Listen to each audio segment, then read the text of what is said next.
to you by the Las Cruces Sun News. This is Straight Shooter.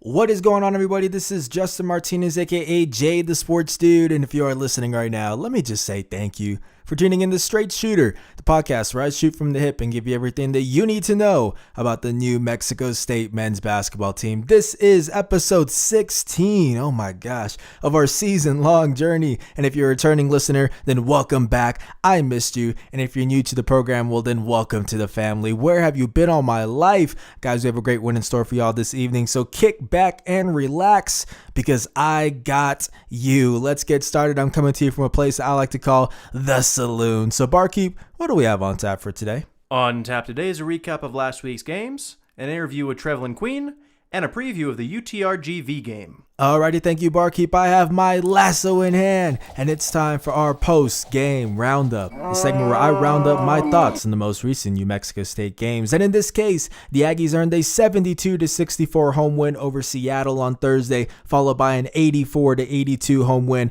over Utah Valley on Saturday. And here are my takeaways. My first one comes from the win over Seattle, and it's that even though Ivan Aracoachea has emerged as the best big man in the WAC, do not sleep on Johnny McCants. The redshirt junior erupted for a team-high 14 points, a career-high 18 rebounds, and he tied for a team-high 3 assists in the victory. And this came in a game where Ivan was not at full strength. So the Spaniard played through an ankle injury and was not as aggressive in terms of searching for his own shot in that first half as he usually is. He actually went scoreless in those first 20 minutes and managed to turn things around by recording 11 points in the second half. But the consistent player, that rock that the Aggies leaned on from start to finish, was McCants. So Seattle didn't have a big man that could contain him in the paint or on the glass, and he took advantage in what was the most complete game of his college career. Now, Aracoachea did turn it around in that second half, as I mentioned, so we got back to being that same dominant player that we're used to. But when both of these guys get going at the same time,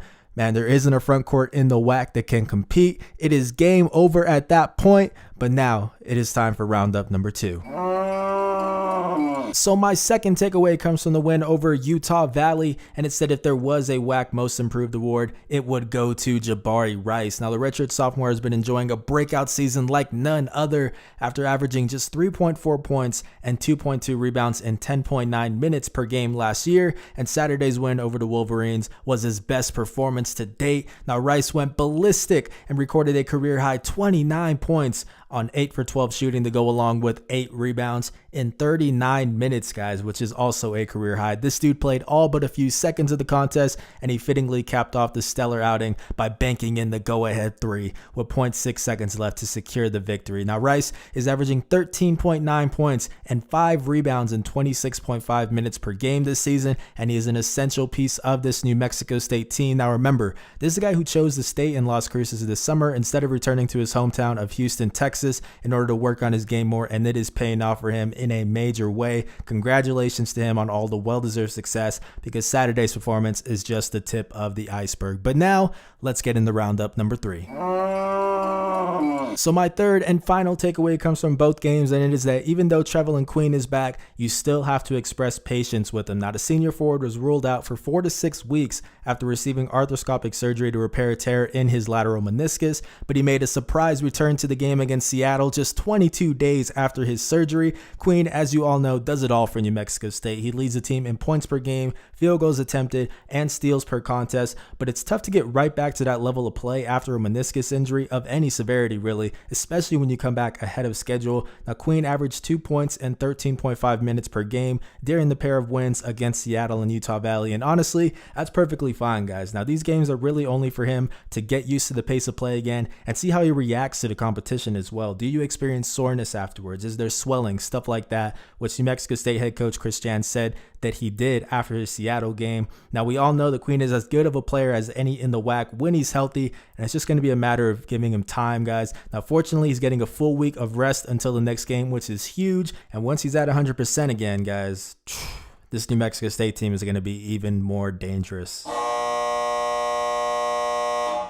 So that buzzer means that is all the time we have for segment number 1. Now it is time for segment number 2, which is an interview with the man himself, Trevelin Queen. I got to talk to him on Monday about his recovery process, where he feels he's at, and more. Now, full disclosure, this was done in the training room for New Mexico State. He had just finished getting some treatment done, so the audio might not be the best quality. I apologize, guys, but either way, let's get into the interview. Barkeep, chase the channel real quick. You got it, boss. First of all, just happy to see you back out there on the court again this past week, man. Just had a really cool moment when you checked in Seattle game for the first time, got the standing ovation, all that. What was that moment like getting back out there? Oh, it just felt good. I had a good feeling that I had a lot of people behind me and supporting me and waiting for me to get back out there. And I just felt like it was genuine love, and that it just gave me like motivation to want to stay healthy and stay out there. Yeah, definitely. So, what's this recovery process been like you the past couple weeks? It's been hard a lot just because like all the wear and tear that I've already been through, and then just having to have to do all the extra stuff again after I had a procedure on my elbow. So like just knee problems just makes it a little bit more working. So it's been hard. It's been ups and downs, but at the end of the road it gets better. Yeah, definitely. So, yeah. Now, you'd been ruled out for 4 to 6 weeks. You come back, I think it was 22 days after your surgery. At what point did you know you're going to be able to come back early? Was it like right before the game, or did you know like a week before that's what you're aiming for? I probably knew like that day within shoot around how I was moving and how I was feeling. Mike had confidence in me and in my knee, so he told me like make sure you're ready to the game. So I just started preparing myself to be ready for the game. But I didn't know like 100% if I was going to play or not. I just knew that I had to be ready. Yeah. You mentioned confidence. It seems like obviously you guys have had multiple injuries before, and Coach Shan's has been really great about it's just up to the player, if they're ready or not. Can you talk about just the confidence that he has in you and just in the whole team?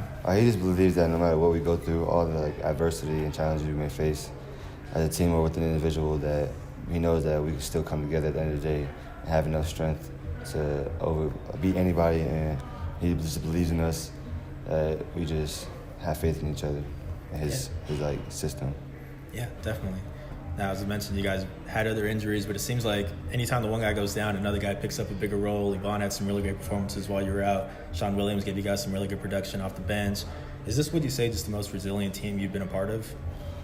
Definitely one of the most resilient teams, if not the most, because I've never been a part of a team that has been through so much injuries or just like obstacles to where that we can still do what we do and win.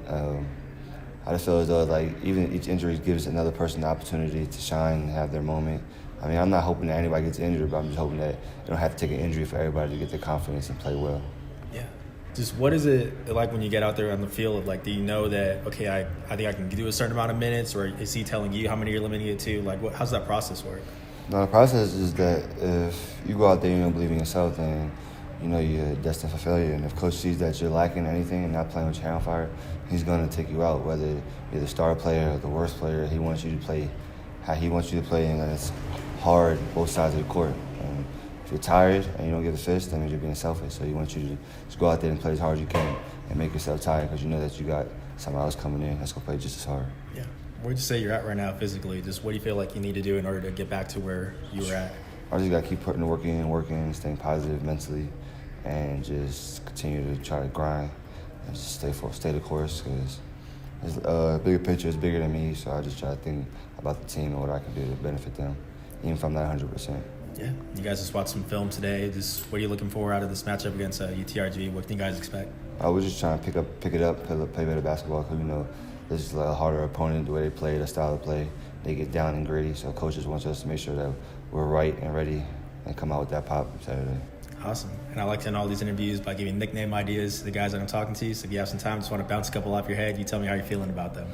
Is that cool? Yeah. Okay. So starting off, I know you rep DMV, not quieted body, rep it proudly. So how about the Maryland Maestro? Because it seems like when you're out there on the court, you're always making the right decision. Right. Pretty cool? That's decent. Okay. Now, next one, I don't know if you play a lot of chess, but it seems like once Queen is on the attack, it's game over. So how about Trevelin checkmate Queen? That's decent. The first one a little better than that one. First a little better? All right, and then the last one, we know that you got some hops.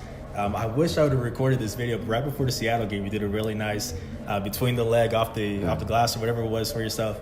So how about Trevelin T-Bird Queen? How you feeling about that one? Nah. I feel the first one. The Maryland Maestro? A lot of people like to go with the hometown one. Tell me about that. I like the Maryland one because it's, first of all, it's just you put it on for my state. You got my state name in there. Mm-hmm. And I just want to be able to people to know like where I'm from within my name. So I like that one. That You said Maryland Maestro? Maestro. Maestro, yeah, I like that. Yeah? That's All true. right, man. Maryland Well, I Maestro. appreciate it, man. Yes, I Thank you so appreciate much. it. So that was Trevelin Queen talking about what his recovery process has been like and also where he feels he is at right now. Shout out to him for taking the time to talk to me. I really appreciate it. And once again, apologies for the audio quality, guys. But anyways, he is rolling with the Maryland Maestro, which is my personal favorite as well. I'm going to say I went 2 for 3 on that one because he gave me a nah for the T-Bird one, which is all good. We appreciate the honesty around here, Trev. I will still take 2 for 3, but let me know which nickname is your guys' favorite. Either way, let's get into segment number 3. So now it's time for a preview of New Mexico State's upcoming home game against UTRGV on Saturday at 7 p.m. The Aggies earned a 67-62 road win over the Vaqueros in the first meeting of the season, but this is a UTRGV team that's currently on a 5-game winning streak as I'm recording this on Monday. The Vaqueros also have a game against Texas Permian Basin, a Division II squad, on Tuesday, so the expectations are that they will be on a 6-game winning streak by the time they tip off against the Aggies. They are 11-14 this season, 7-5 in WAC play, and it is a matchup of arguably the 2 hottest teams in the conference. So here are some players that you need to know about. The first one is Jordan Jackson, a 6'3" senior shooting guard who is averaging a team-high 15.4 points per contest on 44% shooting from the field. Jackson is super athletic. He likes to get to the rim, and he dropped a game-high 26 points on the Aggies in the first meeting on 10 for 14 shooting. So he definitely got the best of players such as Jabari Rice and Terrell Brown, who got the majority of the assignment. The expectation is for Brown to return to the second unit now that Queen is back in the starting lineup, assuming the Brown plays, by the way, because he did miss the game against Utah Valley with a foot sprain and is still listed as day-to-day, according to head coach Chris Jans. But anyways, that would move Jabari back to the 2 spot and make him the primary defender on Jackson. So that is going to be a matchup to keep your eye on for sure. Now, another player to watch out for is a guy who did not play in the first meeting of the season, and that's Javon Levi, a 5'11" junior point guard who is as good of a passer as anyone in the country. Seriously, guys, Levi is averaging a team-high 8.1 assists per game this season, and his assist rate of 48.6 is number 1 in the nation, according to Ken Palm. He's also averaging 10.9 points per game, so this guy isn't just a passer. He can put the ball through the hoop on his own as well. Now, Jackson is the primary scorer on this squad, but the offense runs through Levi. So Evan Gilliard II is going to get the bulk of this matchup, and the junior point guard is going to have to watch his fouls in this one. So Levi draws an average of 4.6 fouls per 40 minutes,